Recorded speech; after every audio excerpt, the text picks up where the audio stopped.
Hey folks, I'm Craig Newmark, the Craigslist guy. It really is my pleasure to welcome you to this 92nd Street Y Talks event. This is a conversation with the cast and creators of the Amazon original series, The Expanse. We're here to celebrate the show's final season and to talk all things finale. The panel includes the showrunner, Narain Shakar. We also include the executive producers, show writers, and the writers of the books, Ty Frank and Daniel Abraham, who are collectively known as The Expanse's authors, James S.A. Corey. We also have star Kara G, who plays Kamina Drummer, and executive producer and star Stephen Strait, who plays James Holden. The way I want to do things is from the perspective of an old nerd. I've been reading this stuff for over 60 years now. And in science fiction, I kind of feel that when you're reading some of the better stuff, there's frequently something that people believe in. It inspires this sense of idealism, maybe about inventing a better future for everyone. For everyone, do you kind of feel that? Does it mean anything for you? Who's starting that one? Take it. Take it. That sounds like a Daniel question to me. Yeah, so much of what we did with The Expanse in particular was really drawing from Ty's experience in history and his knowledge of the kind of the patterns and repeated problems that we've been facing as a species as long as we've been writing stuff down, and probably before then. What we were envisioning was a future where we've technically advanced and where we've kind of reached out farther than we've been before, and we're still recognizably the same species that has been bumbling along here. And the idea that at the heart of it was that as stupid and terrible and awful and flawed as humans have been up till now, look at all of the amazing stuff we've done, and look at all the amazing stuff maybe we can still do without being anything different than we are. Yeah, I think I see some of that in your novels. I think Dagger and Coin and The Long Price. And that matters to this old nerd, because we are living in a singularity of sorts, and it helps.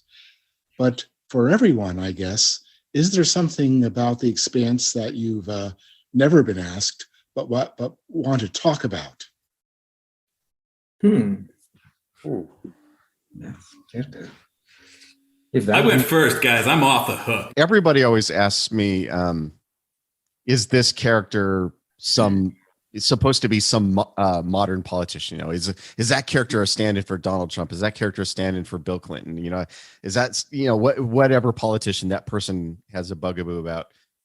Is this character in your book supposed to be them? And what I really want is somebody to go, this guy is Nebuchadnezzar, right? Nobody has ever done that, but very often that is the answer.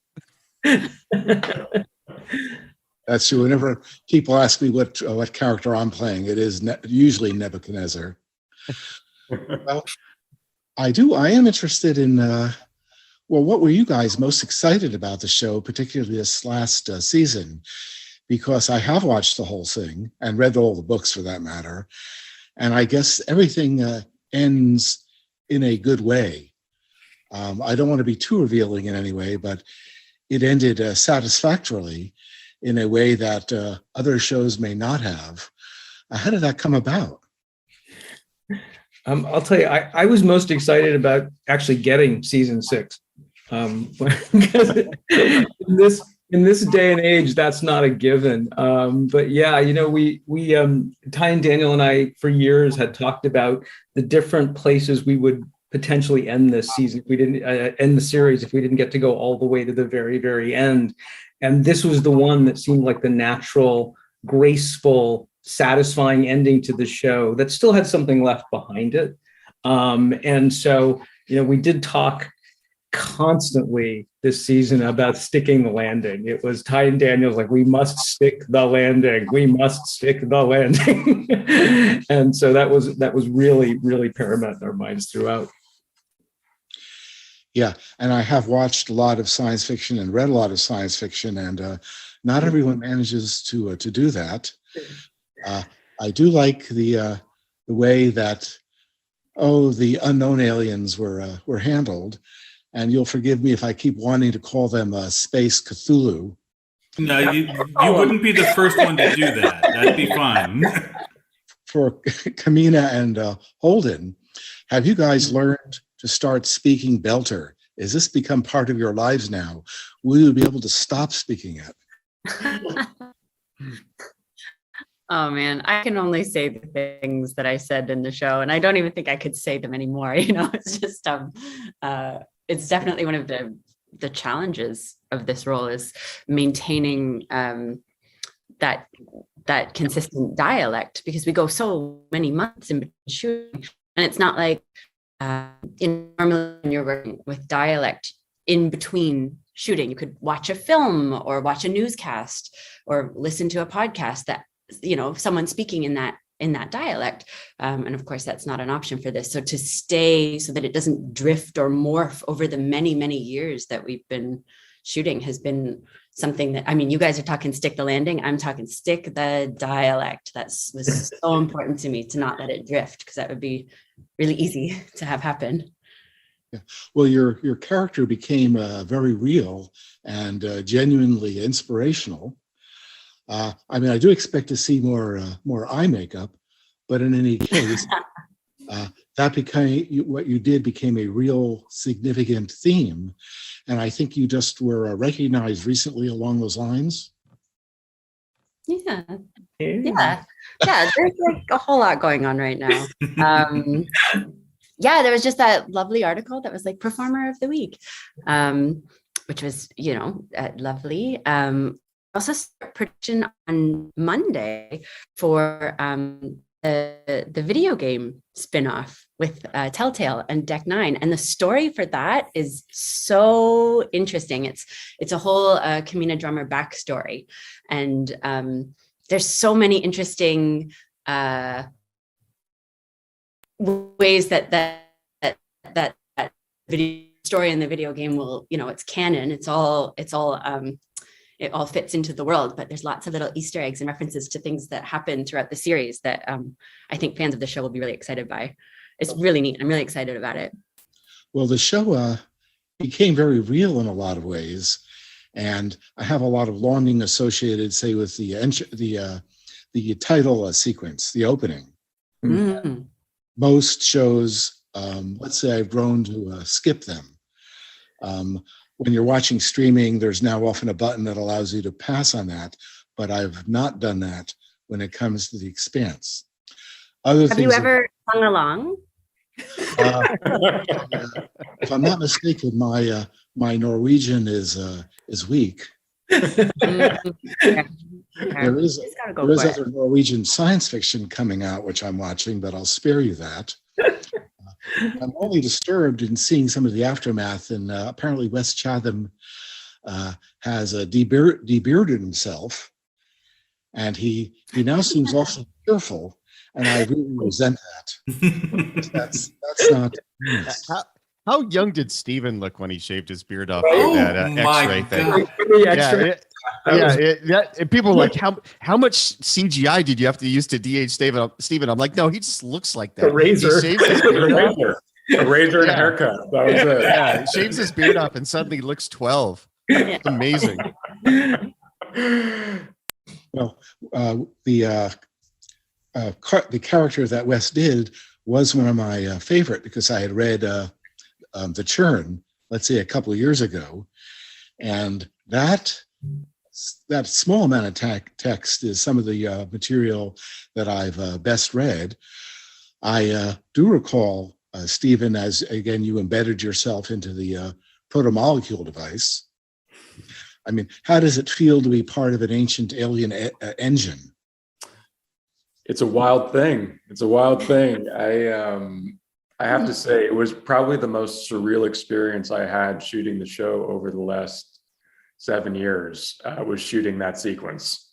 The mechanics of that was going onto a cherry picker rig naked and then jumping off backwards into a balloon in front of the whole crew for a day. It was hilarious. It was like a college nightmare on steroids. I was like,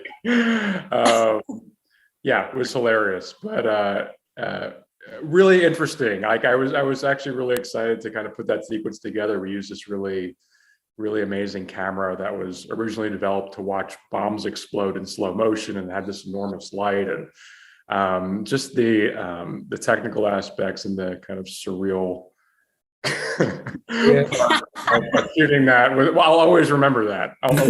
We enjoyed it so much that we had Stephen go al fresco again on the beach in the freezing cold in Toronto to end the Hey, season.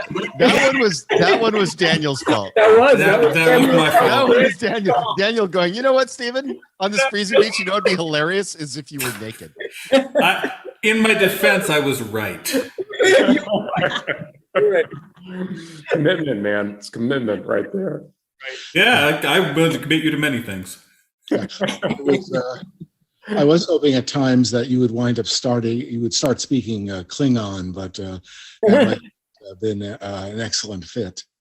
I am glad you didn't develop any kind of ridges on your head here. Yeah. I don't know if Stephen ever actually spoke in Belter. Did you ever do one time series? I don't think that actually ever happened. No, I never did, and I've always been in awe of it, and since the first season. And I think what's amazing about being in scenes with those who are using Belter as a dialect is just how the variety and the diversity of different takes on the accent have been over the years. I just found it really cool, and I've always been in awe. I mean, the linguist we work with was a genius. The thing that impressed me was the stuff that we didn't do that the actors brought to it. I remember the first time we were listening to Kara go into full Belter and kind of had that realization that she's playing her English as a second language because she's so much more fluid and comfortable in the Belter. And just think that's a really good idea. That we should have told her to do that. We didn't, but she just did. And My first reaction when I saw that was, "Oh my God, what is she doing? Oh, this is terrible." Wait, I thought we had made a terrible, terrible mistake. we did not. Well, I mean, we did, but it wasn't because of that. And when Dominique was doing the code switching, when she started shifting how her accent came in and out depending on the context she was in, which is so accurate and so true, and not something we told her to do. It's just something she brought to it, and that kind of collaboration in people bringing their own experience and their own insight into this really, I think, helped the show a lot. Which, can I just say, that is why diverse casting is so important, because you get those different perspectives that you wouldn't necessarily get otherwise, Yep. For sure. And that's a big deal because there are efforts let's say in the industry to show people in different roles. The theme is that if you can see someone doing something, if you could see them being it, then maybe you could. And that's like a theme of the Gina Davis Institute. Mm-hmm. But meanwhile, I mean, the show in some respects reflects what are the current realities we're seeing in our society now, because the show in a sense is interstellar politics along with very advanced viral technology and of course space Cthulhu.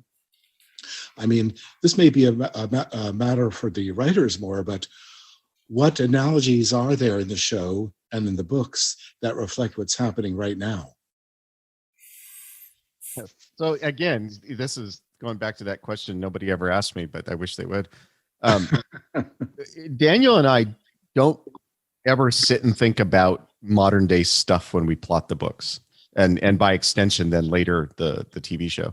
But the reality is, refugee crises have always existed. Like you can go back 4,000 years and there's refugee crisis.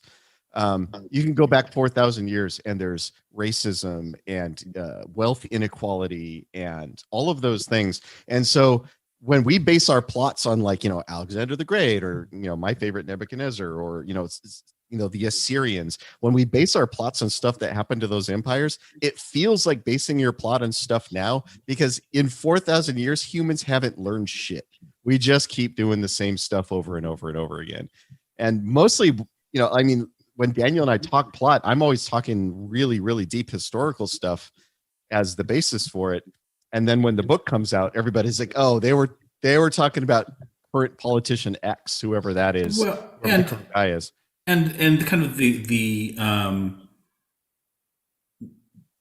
engines of totalitarianism, the engines of demagogues, the ways that evil men can grab onto genuine issues and then ride them for their own benefit and to the detriment of the people they're claiming to champion. That's old stuff. And one of the lines we have in one of the books is, I think it's Abbas Surreal says, you should read history. It's like reading prophecy.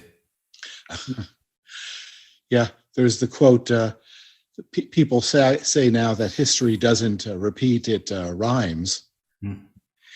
And that's what I think we're seeing. You talk about refugee crises. I think we're beginning to see the first of the water war refugees. And that's why like in the part of California I live in when I'm there, it's beginning to see some drought. But really, I live in New York, where that's not an issue, but there'll be plenty of other issues. I think in some of the world building, some of it feels a little bit Blade Runner or Alien. Is that a misread? Oh, I've been ripping off Alien for years. You take from the best, yeah. Yeah, Alien. I saw Alien when I was like 11, I think, and it reprogrammed my brain. And yeah, I've been trying to So everything that we've done in The Expanse, I joke, is Alfred Bester and Ridley Scott fan fiction. And those honestly are my two biggest reference points for The Expanse is Stars My Destination and Alien. And interestingly, those are two of the only ones I can remember in my kind of coming up that were explicitly dealing with issues of class. I mean, we actually had blue collar workers in Alien. That was not a thing we saw a lot of in Star Trek. Yeah, not only blue collar workers, but blue collar workers who are angry because of wage inequality. I mean, it was pretty specific to the kind of thing that we're doing in the show. I always liked the fact that The Expanse had money and economics and resources, and you had to actually fill the ships with fuel to make them fly. I mean, all the things that most science fiction just tends to ignore. That these drive things. They drive story. Yeah, well, a lot of this has to do with just the real life of things like asteroid or water hauling in space. I seem to recall Holden's first assignment was Pure and Clean. I think that was water hauling. That's right, yeah. Yeah, and if I'm not mistaken, the last or next to last bonus sequence showed you as a looks like a teenager, where you were kind of dragooned into serving aboard, which was much better than having the belters damage you. Is that the beginning of the Holden sequence? Well, McDowell finds Holden in the bar and offers him this job with no responsibilities and a union salary. And Holden is doing fine on Ceres. He's not someone, he's comfortable there, which is, I think, why McDowell actually approaches him. So if anyone is in trouble at the bar, it's McDowell, not Holden. But Yeah. I will say that that shooting that was very cathartic, and that was very cool to be able to do, to just show that little piece of his origin before he has the weight of the universe on his shoulders, and he has absolutely no idea what is coming his way. And it was just a really lovely opportunity to just show how far he's come, from then. So we had a great time. You have to figure that was like not long after he got kicked out of the Navy, right? That's right. And he's just sort of drifting and directionless. And the great thing about the performance there from Stephen is that he looks like he's actually perfectly fine with it. He's having a great time. He doesn't look bothered. He's not depressed because he got kicked out of the Navy. He's just kind of like, I guess this is my life now, and it seems pretty good. Yeah, I love how happily directionless he is before he gets sucked onto the Canterbury by the mighty Joe Pinge, who was great to get back. Well, that was my favorite of the X-ray scenes. I liked the one ship doctrine. Can someone elaborate on that? Well, the one ship doctrine is actually taken from the books. That's a idea of kind of Belter philosophy and kind of how the views of philosophy and spirituality shift when you're in this really weird artificial lifestyle. And we grabbed that, I think, from Babylon's Ashes. I think that was Babylon's Ashes when it was talking about that one. Asking Ty, he wrote it. I don't know. You remember? I don't remember. I don't even remember the most recent book. So, but no, it's this issues of connection and environment and what constitutes a place is so different for that kind of Belter culture. And that finding of connection in disparate and fluid physical situation. It was nice. What I liked about it was this idea of the ship and the crew as a single organism. That I thought was a really lovely metaphor for so much of the show. Just life in space on these tin cans. It was a nice kind of binding thread for all of the X-rays. Well, and also the tin cans being part of something larger too. I mean, the tin cans being part of the flotilla that is a people, and the people being part of an organism that is a species, and. Yeah. Well, I started off earlier by talking about how this feels like being part of something bigger than we all. And in my read of science fiction, that's a pretty common theme. I've read several thousand novels, including the 9 of yours, and also Daniel's stories. And there's one starting right now, and I'm struggling. Should I get it now, read it now, and then forget what happened in terms for the next one, which really is a struggle there. But yeah, your stories bring forth some of that idealism and sense of wonder, which a lot of us get into science fiction for. Mm-hmm. And I don't know if you even think about that explicitly, but you're succeeding. And even the Holden comedic characters managed to bring that through in a way that's inspirational for a lot of people who are in technology businesses, who are inventing the future, and who need to be reminded to not be shitheads about it. We all need to be reminded not to be shitheads all the time. Every single one of us. Well put, man. All the time.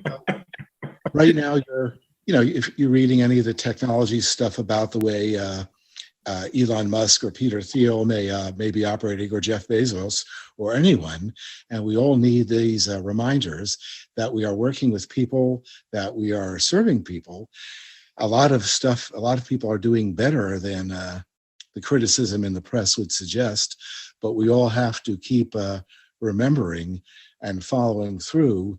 Science fiction is subversive in this sense, in a way that I really appreciate it. You know, it's interesting for what you were talking about. I read a book recently called The Age of Surveillance Capitalism, and it was very kind of prescient to what you're talking about. But, you know, what's always struck me about The Expanse, and, you know, as someone who doesn't really know science at all, but I'm just an actor, was that the human story was always in the forefront. And, you know, the technology of it, the context around it, existed to cradle the stories about people. And, you know, I think the reason why The Expanse has been able to translate so much over the years to so many different kinds of people, and I think that's why we're all struggling to answer your question about what questions we weren't asked, is because it sparked so many different kinds of conversations over the years that we've gotten very different questions from all different kinds of people, because the story is a very human one. And, you know, what Ty and Daniel and Lorraine were talking about, just the kind of cyclicality of our humanity and our flawed nature, is what I've always really connected with the themes of the show and the writing. And I always appreciated how the technology piece of it was always kind of a cradle for that, as opposed to, I think most science fiction is flipped the opposite way. Yeah. What you've done here, both in the books and shows, you've done something that matters, I feel. It is a work of art. It is also that kind of science fiction which a lot of technologists read or watch, and it affects what they do, either in terms of the technology themselves or in the way that they treat people. In my case, let's say that over the past 20 years, I've considerably de-jerkified, because I'm used to being the really smart technical person. And as you would have guessed, of course, I was as tough a guy as Amos. But the deal is that science fiction plus, well, doing customer service tends to make you into a different person. And meanwhile, the stories we read or watch also change us. And this has been a big effect in fields related to my own, specifically, internet-related technology. It's affected us in good and bad ways, because a lot of people are talking about how their startups will change the world. And it's good that they want to change the world. Very few of them will actually do so. Maybe more people need to read your science fiction. But making all that work is a bigger challenge than someone like me would imagine. For example, you guys had to make a lot of storylines a lot different than are in the books. Holden and Drummer's storylines are a lot different. And how did all that happen? I think what happened a lot was, Ty and Daniel were in the room from the very beginning. So I think it was a unique experience for them as authors to adapt their own work to a different medium. But, often we'd hit the beginning of a season, and then suddenly new characters would be in it, new perspectives would be in the show. And we had to find a way to sort of refract the ideas that were in those books through the regular cast that was in it. I mean, Drummer's character, for example, became something of a combination of Bull, of Drummer, of Michio Pa, right? I mean, that was sort of like where we ended up with her. And certainly there were things that, we changed along the way, again, to keep our main cast front and center. But I think what we always strived to do was made sure that the bigger story was not changed. I don't feel like we would sort of change the path that we got from sort of A to B, but we would always go from A to B. And the books are always that guidepost. So I think people tend to appreciate the show. People who've read the books, they always go, it's very true in spirit to the novels. even though many things were changed. I think that's really what we strive for. Well, why did you decide to put the beginning of the Laconia story in there? I have my optimistic reasons to want that. You want to take that one? I'll take it if you don't. I mean, it was for a lot of reasons. One, I love the novella. Strange Dogs was one of my favorites. I mean, The Churn was wonderful. Drive was wonderful. Strange Dogs was also wonderful. I thought it was very important for us to not just leave the end of season 5 hanging. We had done this huge story about Marco and the alliance with the Martians and trading the protomolecule and for warships. And just to leave it hanging felt wrong. Because you could do book 6 without ever referring to any of that stuff, even in the novel itself. It touches on Laconia in a different way. And so when we got to the point where we were given 6 episodes to do season 6, we talked about Strange Dogs as a way to sort of touch on what was happening on Laconia in this kind of beautiful and weird and strange way that would also open up the door for the last 3 books of the series. Down the road if that happens. So that's really why we did it the way we did. Yeah, that worked out pretty well, particularly considering the time jump, because Stephen would need an enormous amount of prosthetic makeup, which I understand is not a pleasure to put on every day. We just have him grow a beard and he looks 30 years older. That's right. Hey, it's about not using a razor. I think I'll be all right. Well, again, that's my concern with Wes, because I really don't like seeing him without a beard. It's much more disturbing. He is too cheerful and not grim. Like when he's in character, I can believe that if necessary, he'll just kill you, which I find desirable in a character. Oh, hey, you want to see a tough character? You should see Kara with a beard. Right now, I mean, what was everyone thinking as the finale approached? How did that feel when the transition in terms of the transport union and what happened there? How did everyone feel about that? I mean, both characters, but also the actors. It was one of the moments I was most looking forward to all year. Daniel actually said this to me a while ago, is that, the story starts with Holden rejecting a job out of immaturity and then rejecting a job out of maturity as how it ends. But, what I've always loved so much about playing Holden was the opportunity to explore a different kind of heroism and a different kind of masculinity and a different kind of arc that's typical from so much of how that character is typically portrayed in these kind of journeys and stories. And I'm so proud of Holden at the end of this. It was something I was really looking forward to playing, and it was so lovely to be able to do it with the entire group and Breck Eisner, who was directing the episode, who we're all so close to. And I worked on that speech for so long because I was just like, I knew you're approaching the end of the episode of the last season of the show. And you savor those moments as they come close, to be able to do justice to the moment. And very proud of Holden, and it was so fun to be able to play. I thought it was a really lovely turn in the story.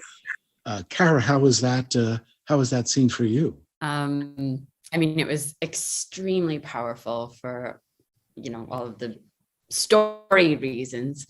I don't know. Have people watched it yet? Can I say the thing? We seem to be going with spoilers here. And to be absolutely real, I was insufferable walking around like I'm the queen of the fucking universe. Like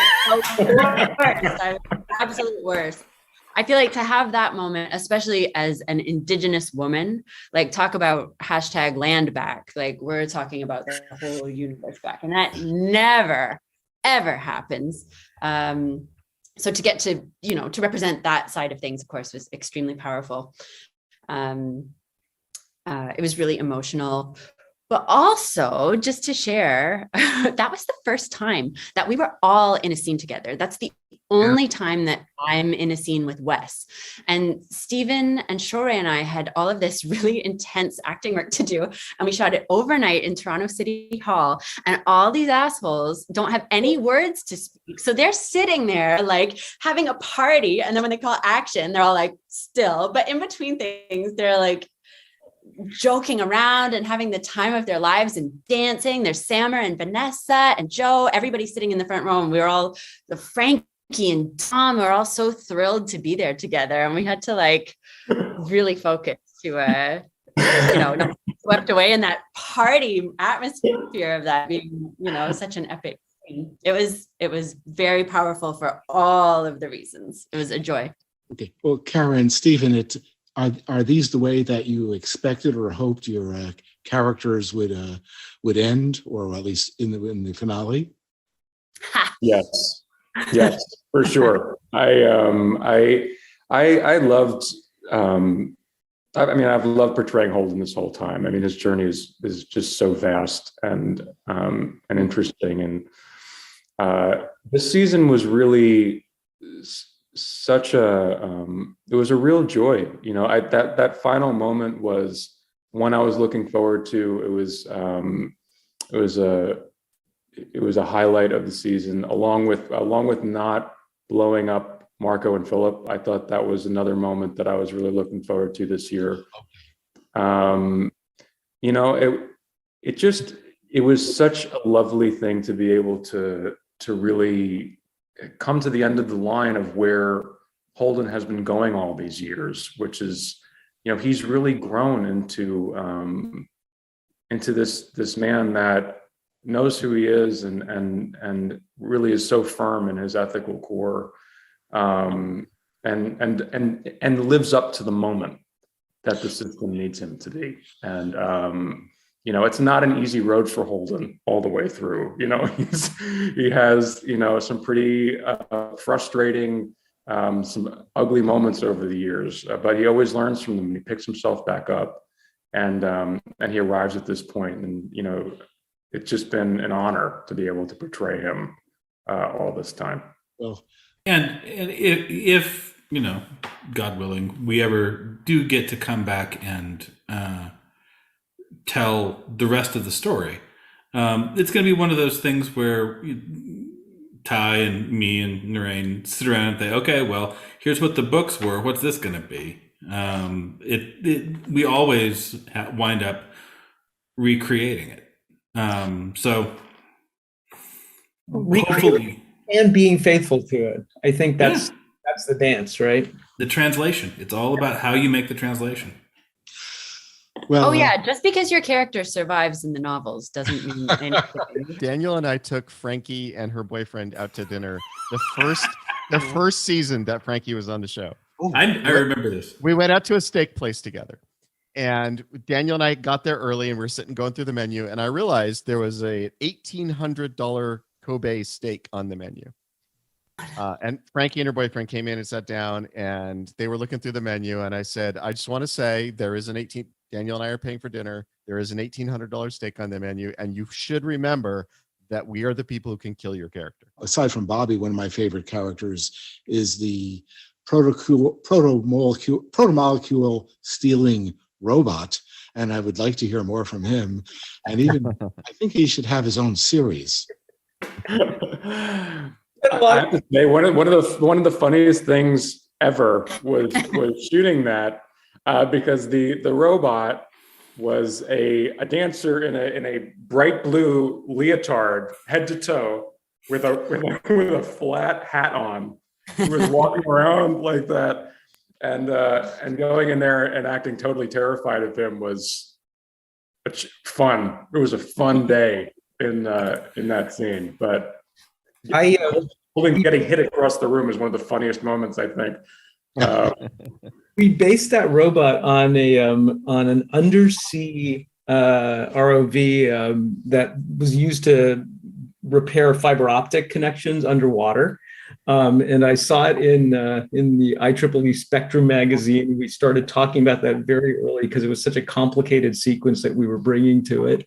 And if you look at the robot very carefully, it's one of Adam Savage Industries mix. It's got which is sort of anything sort of dangerous and construction related is always a Savage Industries mech. It was Clarissa's mech that she used to tear into the Rossi is a Savage Industries what else? But yeah, that was. I mean, Savage Industries is sort of like the Black and Decker of that's right. our future. Yeah.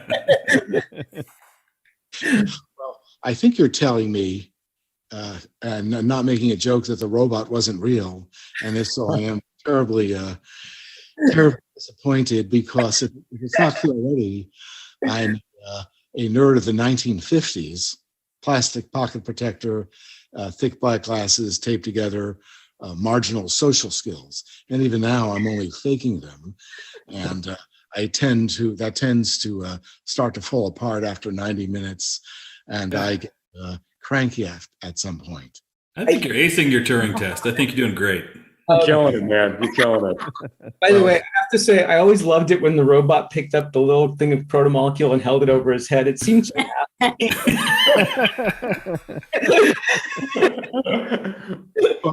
the thing that I regret about the show, the one thing I do regret, there was a time when we had a robot. We had the Porto. We had the portable atmosphere robot. And Breck wanted Ty to write a character write-up for the portable air robot, and Ty threw it to me. I did like a page and a half of the air robot's character arc, and we never got to put that out anyplace. We should. I still have that. I love it. I wanted to do a little X-ray segment about Porto, the oxygen robot. And nobody thought it was funny except me. I thought it would be hilarious. I mean, it was. We still need to do Teddy the Detector, voiced by Thomas Jane. Yeah, we got Teddy the Detector Adventures. Yeah. One of the things that was fun about the Expanse was that we did have pop culture that existed in the world. There's so often you wind up with science fiction where nobody writes science fiction. That we had kids cartoons, we had pop music, we had sampling, the voices of Eros into songs, and it's recognizably human when you're doing that. If you have a future without art, that's weird. Well, I don't want to forget the notion that I think we would like to see a robot come out of this. The merchandising will be great, as long as it's not BB-8. I think that one's taken. So safe. We're safe. We're good. When I first saw Star Wars in '77, the first few moments literally blew me away. But to be frank, The Expanse is a much more real vision of things that could happen and can be affecting people. I'm wondering, for example, the characters are so vivid. We mentioned a bunch of them. What do you think, what people took away from both the Holden and Drummer stories? Does anyone have any hopes for that?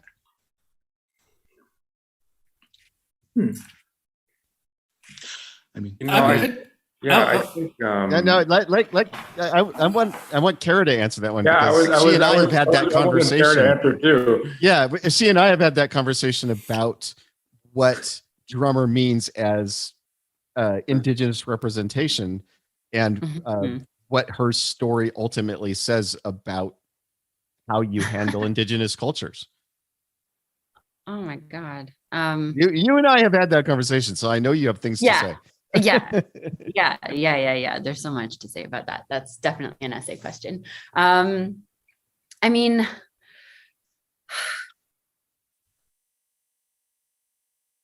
it's funny because I know you guys talk about how you're not writing things to be on the nose of what's happening right now, and it's all cyclical. But for me, the struggles that the Belters are going through and what Drummer is going through parallels so directly what First Nations and Métis and Inuit people are going through, and Indigenous people all over the world, in fact, which was really interesting that we have Frankie in the show as well, because we really connected about a lot of that. And it's so rare to have more than one of us in a thing. So for me, all of that came, so directly from my soul. And it's sometimes really hard, actually, when people are like, kind of get fan crazy about the Belters, because you don't want to be a Belter. Actually, we don't want this underclass of people to exist in the future. It's a warning, and it's talking about really serious things for me that are happening right now, as far as access to water being a big one that we touch on in this show. That is something that my people in my family are struggling with right now. So even just to have a platform like this to say that is a rare thing that this show has afforded me. And to be able to speak about that in terms of the larger cycles of history, and to wonder about how we can do better now even, and how we can certainly build a better future, looking at how we look after, marginalized and oppressed members of our society today. And I'm always saying that. I feel like every time we end up at like a JPL event or a Blue Origin event, I'm like, Native people in water, let's sort that out. And I feel like it's just, such a great thing, The only thing is, so the thing that people don't ask, which I think is partly what Craig was asking, is if there's like a little Ojibwe girl watching this show, what do you hope she takes away from Drummer's story? Oh, I mean, I hope that no little Ojibwe girl has to go through what Drummer is going through. I think that that Drummer's path is too devastating. It costs her too much. So I would never wish that on anyone. But I mean, as someone who once was a little Ojibwe girl, to see another Indigenous woman on television playing a powerful role and in this position of leadership, I mean, I certainly hope that that's inspirational, not just in terms of getting into science and technology, but as well as arts, that there's a place for Indigenous people on television and in the arts now in a way that there wasn't when I was growing up. I mean, bless Tantu, she has paved the way. I grew up watching her, but now there are so many of us coming up, and that anything is possible. Yeah, I do see in science fiction, when people try to include some genuine diversity, what often happens is that let's say some of my fellow nerds wind up resenting that. I alluded before to the Gina Davis Institute, which is about increasing representation in all regards in these ways. And in real life, as of this moment, including a meeting tomorrow, we're making a special effort for inclusiveness in cybersecurity, which is a big and a real thing now. Feel free to volunteer. But the things are happening right now, despite forces which are more retrograde. But in these areas, we are prevailing. The idea here is that I am very interested in what could happen with the show or other shows. You've done a lot of world building, which I don't want to end, because I want to know what's going to happen with our future. I am playing a microscopic role in inventing the future, more so in terms of the people that I talk to, people on the front lines of countering disinformation, of fighting to preserve democracy. And your vision is an optimistic one. So where do you think things are going in your world building? And if you can, please tell me that something will be happening that I'll really be excited about. Our world building. I mean, Other than massive ecological collapse that forces humanity to band together. yeah, that's that part of the world building. That's a downer, isn't it?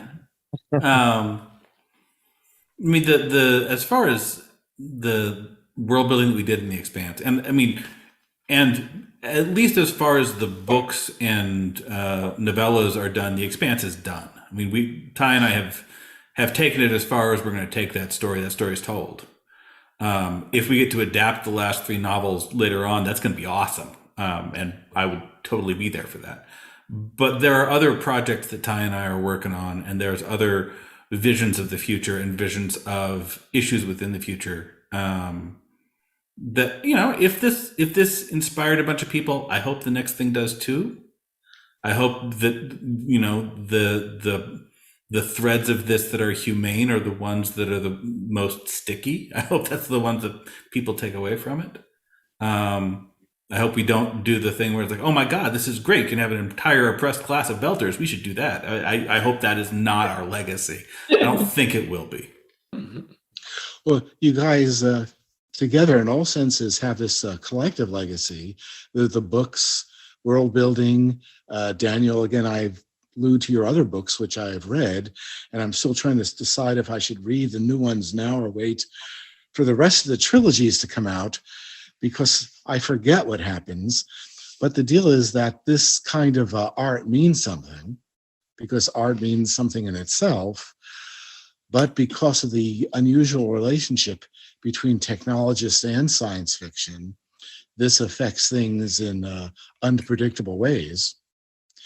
And it affected how I started Craigslist, because I was meeting with a lot of people back in '93 on that topic. This was on the subject of virtual reality and what could happen. And that was 20 years premature, but there is this sense of idealism which permeated the early web, this notion that we are all in this together, and some of it lasts, and the work that you do reinforces some of it that lasts. That also includes Wikipedia, and I now see you can only see part of the Wikipedia banner that I have behind me. I'll have to fool around with it right now. But let's just say that I would be open to a conspiracy to someday do the final trilogy, or anything else you'd like to do, because everyone's looking for a big new series that can be a lot of fun to watch and maybe do some genuine inspiration. We need it now. Well, I think one of the really rewarding things about the work that we all got to do was that we were in the process of telling stories. We're in the process of telling a story that helped me make sense of the world that we're in, and I think helped other people contextualize and work through and consider things. And I'm not retiring. Well, that's mighty good to hear, because I think well, again, you have a trilogy. I'm hoping it's only a trilogy, because I only have so much patience. Yeah, no, it's only 3 in that one. That one's 3 and out. That's quite a relief, because I do remember reading the one with 5 books, and I'm thinking the 4th is ending now, but the story isn't ending. What am I missing? The 5th book. Yeah. Sorry about that. And I'm finishing a trilogy now, and shortly you'll see that I'm trying to support writers on Twitter. Trying to do that mutually, because I think we all come out ahead. So you'll see me saying nice things about someone else soon. We all appreciate it. In all this, we are all in this together.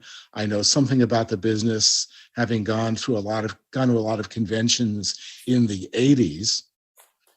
I haven't been to a Comic-Con because I've changed and cons have changed, and it's really sad. But I'll try to make the next New York one. But everything you guys do, I do appreciate, especially with Narain, because I've spoken to showrunners, and it's more than just a lot of project management.